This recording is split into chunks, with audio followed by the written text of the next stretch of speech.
కొత్తవలస మండలంలోని పలు వార్డుల్లో వైఎస్ఆర్సీపీ ఎమ్మెల్యే అభ్యర్థి కడుబండి శ్రీనివాసరావు ఎన్నికల ప్రచారం నిర్వహించారు. ప్రచారంలో భాగంగా ఇంటింటికి తిరుగుతూ జగన్మోహన్ రెడ్డి ప్రవేశపెట్టిన పథకాలను ప్రజలకు వివరించారు. సంక్షేమ పథకాలు కొనసాగాలి అంటే మళ్లీ జగన్ని ముఖ్యమంత్రి చేసుకోవాలన్నారు. రానున్న ఎన్నికల్లో 2 ఓట్లను ఫ్యాన్ గుర్తుపై ఓట్లు వేసి వైఎస్ఆర్సీపీ శృంగవరపుకోట ఎమ్మెల్యే అభ్యర్థిగా తనను, అలాగే విశాఖ ఎంపీ అభ్యర్థిగా బొత్స ఝాన్సీ లక్ష్మిని భారీ మెజార్టీతో గెలిపించాలని కోరారు. ఈ కార్యక్రమంలో నాయకులు, కార్యకర్తలు పాల్గొన్నారు.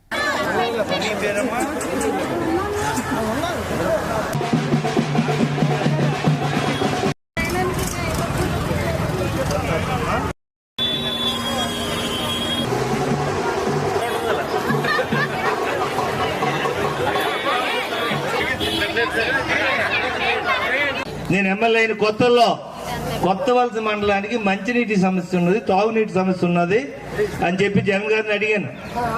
ఆ రోజు 100 కోట్లు మంజూరు చేశారు. పెన్షన్ ఇస్తుంది కూడా ఒక ఆంధ్ర రాష్ట్రంలోనే. ఈ 2 కొనసాగాలంటే ఏ గుర్తు కొట్టేయాలా? ఫ్యాన్ గుర్తు కొట్టేయాలా? సో మిస్టర్ ఝాన్సీ లక్ష్మి గారిని ఎంపీని గెలిపించడానికి మీరంతా సిద్ధమా? Okay, thank you.